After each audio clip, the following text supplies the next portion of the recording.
For 3 months, I lived in their village while repairing my ship, fixing their water pumps, playing with their children, learning their songs, and I thought they were just being kind to a stranded stranger, not realizing that every day I was being watched and evaluated for something I did not understand. James Holden leaned over the engine of his small spacecraft, cursing under his breath as he pried open stubborn panels. The ship had crashed into the dense forest on an alien world he'd nicknamed Sylva, after the strange beings who lived there. His survival beacon was broken. The only reason anyone had found him at all was that Sylva's air rescue teams were patrolling due to a recent increase in space traffic anomalies. His hands, calloused from years of repair work and now dirty with oil stains, worked methodically on his ship's faulty engine panel. He heard distant shouts from the village elders who had been watching him ever since he'd landed 3 months ago. They spoke their language, but also made gestures that were unmistakably universal. "Stay here." James sighed heavily as he finished attaching a new wire and replaced the broken parts, his frustration palpable but not directed at them. He knew they wanted to help, and after all, how could anyone refuse shelter when stranded on an alien world? "All right, folks," James said out loud, even though no one was around except for him and his scattered tools. 3 months had passed since that first day. He arrived with a broken ship and nothing but survival rations. The village elders had given him food and water without hesitation, setting up a makeshift camp near their settlement while they assessed the damage to James's vessel. They spoke in clicks and whistles that made no sense to him initially, yet somehow it was clear from their gestures they were extending an olive branch. In his first month on Sylva, he struggled against harsh reality. Survival here without proper communication or equipment meant either going mad trying to make contact back home or accepting help. He'd been a pilot who always had control over where and when he landed. Now everything was out of his hands. Aelindra watched him from the trees every day as if fascinated by this odd newcomer. But there were other things more pressing, like fixing their water pump, which broke down just days after crashing. On that particular morning, when he fixed it, without a word to anyone about how mechanical principles crossed any language barrier, the village rejoiced. They danced around in celebration while James simply nodded his head and moved on to the next task, bewildered by such displays, but grateful for their joyous spirit nonetheless. By month 2, communication had vastly improved thanks to some basic translation tech he brought with him, enough at least to learn about customs like communal meals where guests rotated through different families each night. Aelindra's golden eyes seemed more interested in his stories than anyone else's food or song performances. She asked endless questions and listened intently as James recounted tales from Earth, some true, others embellished purely for entertainment value. Despite growing comfortable amidst this strange new life, James couldn't shake the gnawing feeling that he was missing something. His ship neared repair completion during its 3rd month on Sylva soil. Technically speaking, it meant nothing should hold him back any longer from leaving, yet every day felt harder to say goodbye than the last. The elders noticed too. They spoke quietly among themselves with knowing smiles whenever James approached them about repairs or meals together with Aelindra and other villagers alike. Their acceptance made staying feel inevitable despite his longing for home growing stronger by the hour. One evening, while helping assemble a new meeting hall for village gatherings, James overheard murmured words from Aelindra herself near where he hammered nails into wooden beams. "James," she whispered softly once alone in his repair camp later that night after everyone else had retired. "Why do you stay?" He looked at her curiously before answering honestly, "Because I want to." Aelindra's face lit up with a rare smile as if understanding something profound about him and herself that neither could fully articulate yet. Little did James know, those words were the culmination of months of observation. Each day spent among them had been part of Princess Aelindra's own personal quest, watching from afar until she felt ready to approach and now that moment was here. James watched Aelindra from afar as she moved gracefully through the crowd, her emerald hair flowing like a river of leaves beneath the twinkling lights strung between trees. Her golden eyes sparkled with something he couldn't quite place until now. He had never seen such reverence in them before. "James," called out an elder named Thaler, walking towards him with two beautifully woven garments tucked under his arm. "Please wear these for the celebration." James accepted the clothes without question, feeling a strange sense of honor as he slipped into them. The fabric was smooth and light against his skin, unlike anything he had ever worn. "You look handsome," Thaler said before returning to help with preparations. James wandered through the lively streets, catching glimpses of children dressed in festive costumes, laughing and playing under hanging lanterns adorned with forest foliage. Each face wore a warm smell, a stark contrast to his initial days here, when everything seemed alien and unfathomable. The air buzzed with music that resonated from deep within wooden instruments, filling James' heart with an unfamiliar warmth as it reminded him of home. He couldn't help but feel at peace in this moment, even if he didn't fully understand why such a grand celebration was happening on the exact day his ship had arrived. Then came Aelindra, her presence commanding attention wherever she went, standing proudly among the villagers who had adopted her as their protector and leader. She wore an elaborate gown with intricate patterns woven through it that glimmered under moonlight like stars against a dark sky. Her head was adorned by a crown of fresh leaves and blossoms. James' eyes widened slightly, realizing she must be royalty, a princess, if the whispers from earlier were any indication. His heart skipped a beat as he noticed her moving towards him with an air of solemnity that made everyone else fall silent in anticipation. As Aelindra neared James, all background noise faded away until only their breathing could be heard over the hum of excitement surrounding them. "James Holden," she began formally, her voice clear and resonant for anyone nearby to hear. "You crashed on our world 3 months ago." He nodded respectfully,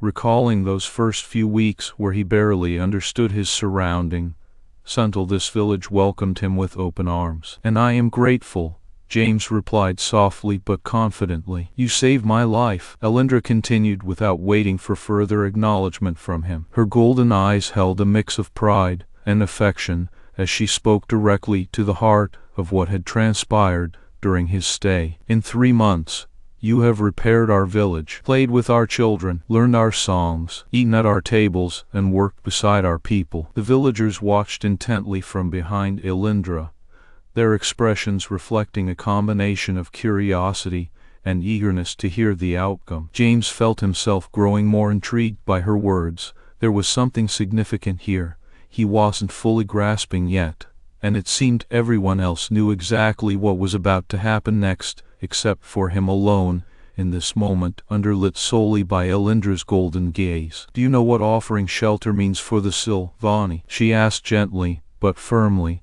stepping closer until there was barely any space between them now that all eyes were fixed on their interaction. James shook his head slowly. "I didn't know." She took both of his hands in hers, her palms warm and inviting, as if trying to transfer some sort of unspoken wisdom through touch alone. "It is the first trial of courtship," she explained softly yet loud enough for everyone around them to hear clearly. "Trial of courtship?" James repeated blankly. "I chose you," Aelindra stated simply, but with undeniable certainty in her voice and eyes. "The moment your ship crashed here, I knew." James' mind began racing as pieces fell into place, the unspoken rules he had unknowingly followed for 3 months, repairing roofs when needed without being asked, spending evenings playing games or sharing meals with children who didn't hesitate to invite him. "And now," she continued softly, but still loud enough for those gathered nearby, "you have passed every test of worthiness." Aelindra's golden eyes shone brightly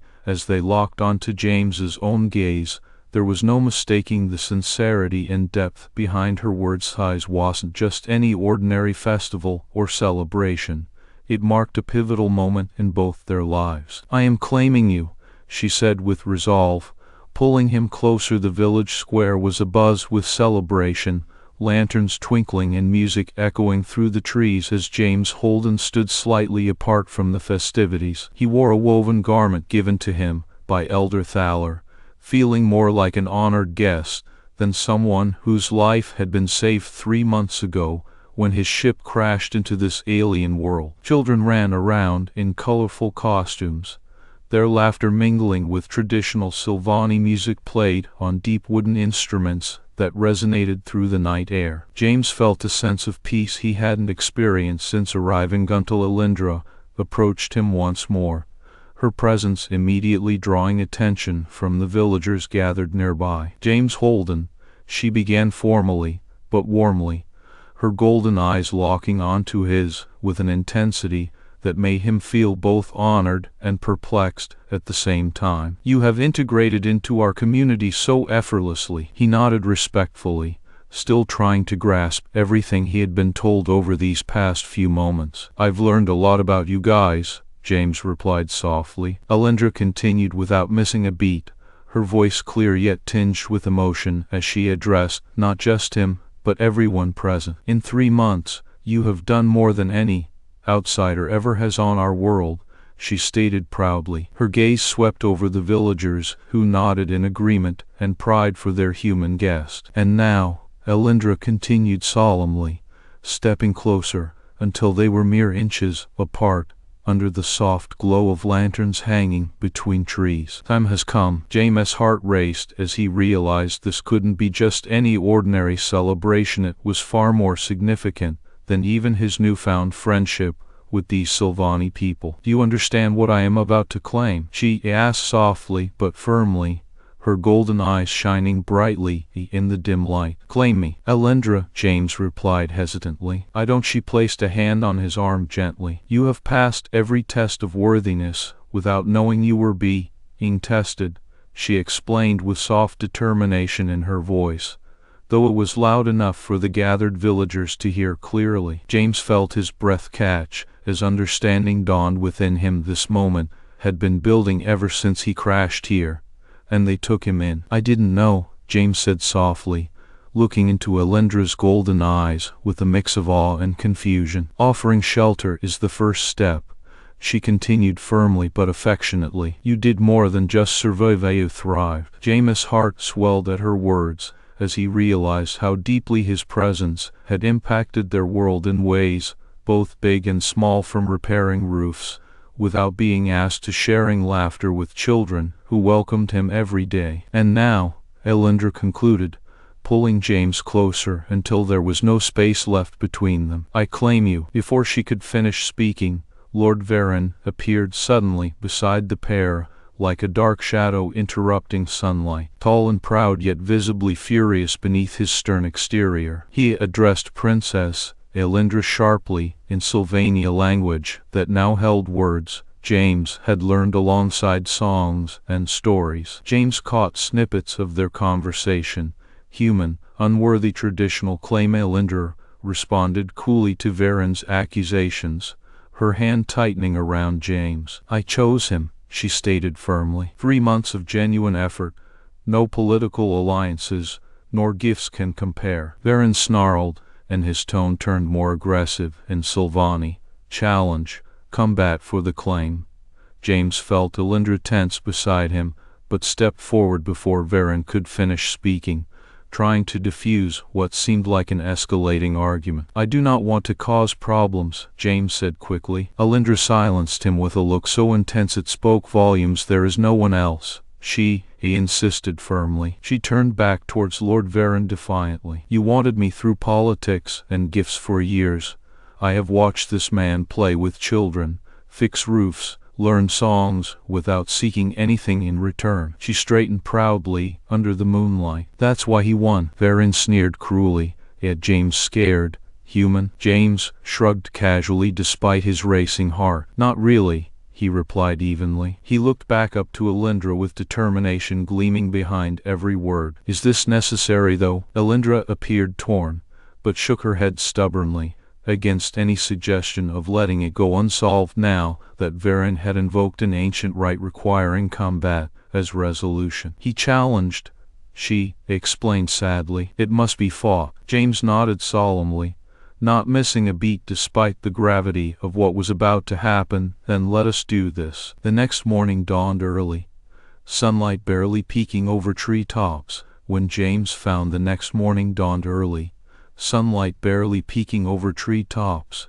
when James found himself gathered in a small clearing that had been hastily prepared for what he and Aelindra both knew was coming, a challenge circle between him and Lord Varen. Villagers stood around the perimeter of this makeshift arena, their expressions a mix of anticipation and worry. James looked across at his opponent, who towered over him with a menacing sneer plastered on his face. "You think you can take me?" Varen spat in Sylvani, his eyes narrowing as he sized up James' human form. He had been trained since childhood for such challenges, but there was an arrogance behind his words that suggested he expected no real contest. James nodded once, firmly resolving within himself despite the flutter of nervousness gnawing at him. "I don't want to fight," he said honestly in Sylvani, hoping Varen would back down out of respect for his peaceful intentions here on this planet. But as Aelindra stepped closer to place a hand reassuringly on James' shoulder and whisper encouragement into his ear, words he only half understood, but felt deeply knew it was inevitable. "Let's do this," she urged him quietly, squeezing his arm, before stepping back with an air of regal dignity that commanded respect from everyone present. Her eyes met Varen's sharply across the clearing, a silent challenge as potent and unwavering as any verbal threat. With her encouragement, James took up position opposite Lord Varen in the center of this circle marked by stones, gathered hurriedly overnight to form an arena no larger than his cockpit back on Earth. As the crowd fell silent, James felt their collective breath hold. He knew they were all holding him to a higher standard due to Aelindra's claim. Varen lunged first as soon as the tension snapped and silence broke with his movement, striking hard for an opening blow against what was traditionally considered an unworthy opponent. But James had seen enough of Sylvani combat styles from watching others over months, and learned far more last night than any other day prior to anticipate Varen's patterns. He sidestepped smoothly at the last second, causing their weapons to clash and sparks to fly rather harmlessly into dead leaves. "You want win like that," James called out in Sylvani, his voice clear, despite the rough translation of combat phrases back into English under pressure. Varen snarled again, visibly frustrated by this sudden, unexpected challenge, and not just a fight for Aelindra, but now also one to prove how deeply ingrained he was within their society. Varen swung more recklessly in an attempt to break James' guard down through sheer force of will and technique honed since childhood. James dodged each strike with fluid motions, weaving around the heavier weapon as if it were a child's toy compared to his own agility born from years spent piloting vessels far above ground. He darted left then right, finding gaps in Varen's defenses he never expected to be there thanks to human reflexes evolved for different dangers. It wasn't combat training. James fought like a pilot, dodging debris and weaving between obstacles with the swiftness of prey evading predators. Unpredictable, Varen growled as frustration colored his tone, every swing growing sloppier due to sheer aggression. This human had not just survived, but thrived here on their world, learning so much more in a few short months than anyone expected possible from an outsider. Suddenly James saw an opening he couldn't pass up, even if Varen hadn't overcommitted himself with that last swing aimed too high for its target. He swept the Lord's legs out from under him swiftly and efficiently, sending Lord Varen crashing onto his back amidst a cloud of kicked-up leaves and dirt. James stood towering now, above an equally stunned crowd,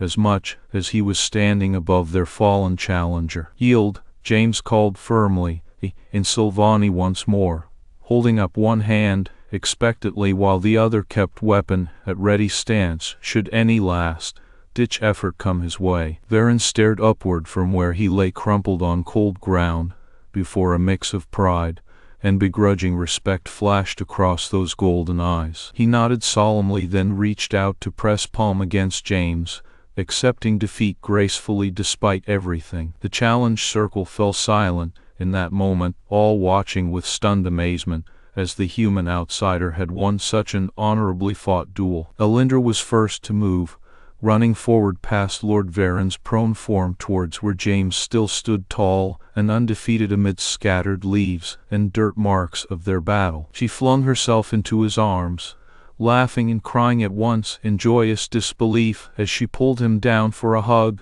that held both celebration and relief. "You impossible man," Aelindra choked out between sobs turned giggles, tears streaming down her green skin.